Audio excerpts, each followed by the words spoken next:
I'm Jay Taylor. I'm the author of Jay Taylor's Gold, Energy, and Tech Stocks newsletter, and I'm here at the Metals Investor Forum in May of 2018. And I'm here with Kelly Earle.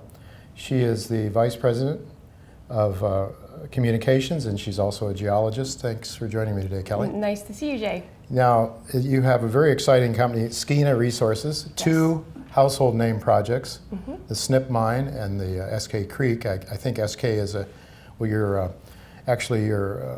you are optioning both of those right now. So we actually own Snip outright 100%. We acquired 100% in July of last year from Barrick, and we signed an option to acquire SK 100% in December of last year. In December. And so you're pretty far along with Snip. You've been working on that. And what can you tell us about the prospects in the future? I know that the economics look very favorable compared to the past because the gold price is higher, number one. Number two, your infrastructure is very strong. It's there now, and it wasn't existing in the old days. Exactly. So we have a hydroelectric facility that's now within 17 kilometers of Snip, and we're looking at building a road from that facility out to site along with Seabridge, who owns the ground around us.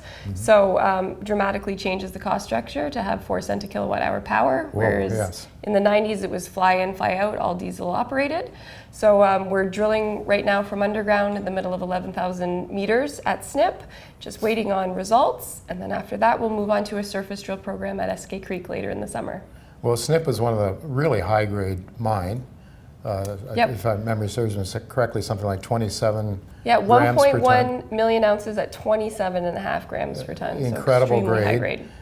I guess the big question in my mind is how much is left? Right. What can you tell us about that? Sure, so that's what we're trying to determine right now. We inherited 280,000 meters of assay data that we've started to model up.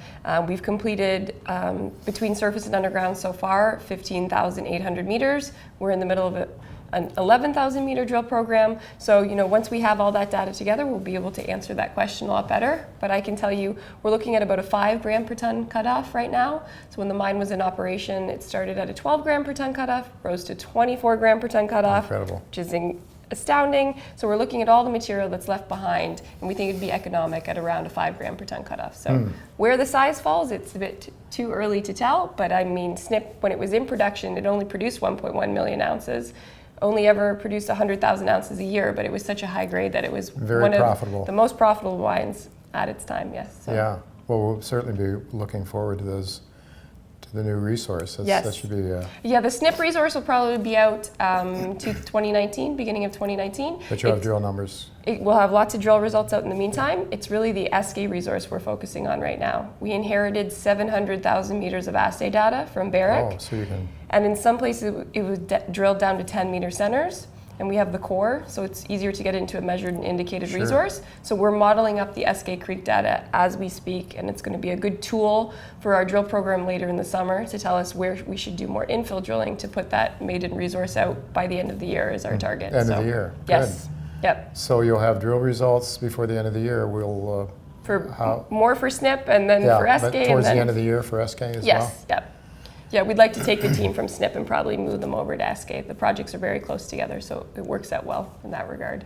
How about infrastructure for SK? That's also gotten better, hasn't it, since it was last in production? There was a road to site when SK was in production, but it was still all diesel powered, if you can believe it or not. And there's 3 new hydroelectric facilities that were built right in between Snip and SK Creek.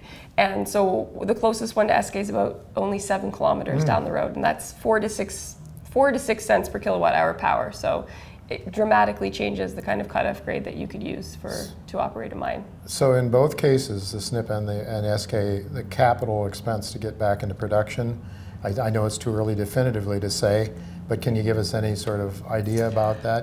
I mean, when SNP was in production, it was always a small operation, 300 tons per day. So it would be much smaller. Timeline-wise, it'd be a lot faster because they're both brownfield sites, so you wouldn't have to do a full environmental impact assessment. So that would save on capital expenditures as well. So a bit too early to tell how much the CapEx would be, but it would definitely be reduced because they're both brownfield sites.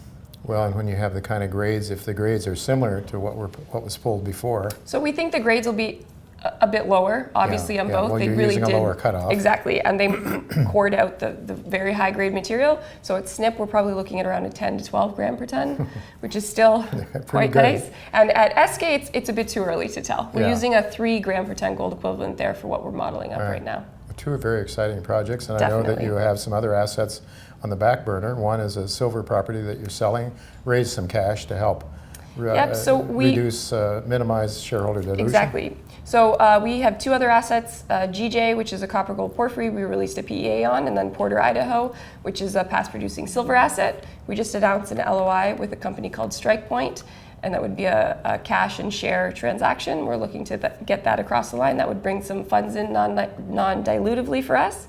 And then GJ, a big copper gold porphyry that we put the PEA out on. We've had lots of interest from majors. The upswing in copper over the last year or so has really helped with that. We've had a number of groups shown interest, so hopefully we can get something across the line on that one as well. Right, good. Yes. Well, that's really exciting, and share price is down, like most of them. Yes, it's down, and it is. I'm an owner of the shares, so I'm looking So forward.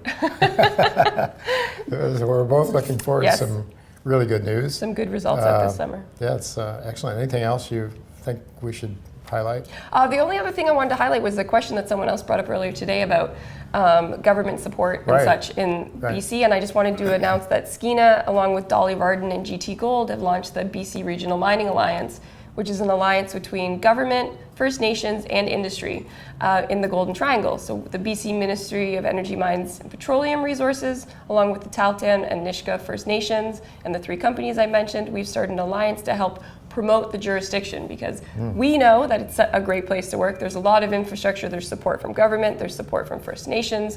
You know, they've put red chris and pretium into production recently.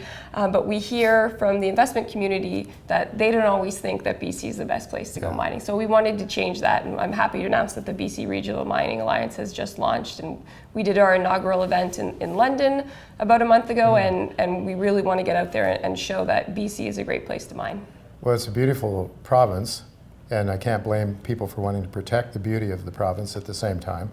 So I'm sympathetic to the environmentalists, but there needs to be a balance. And agreed. A lot of the people that are complaining about mining companies are driving their BMWs and enjoying them very much and not realizing where it comes from.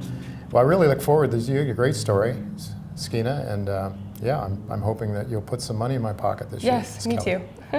Thanks, Jay. You're welcome. Thank you.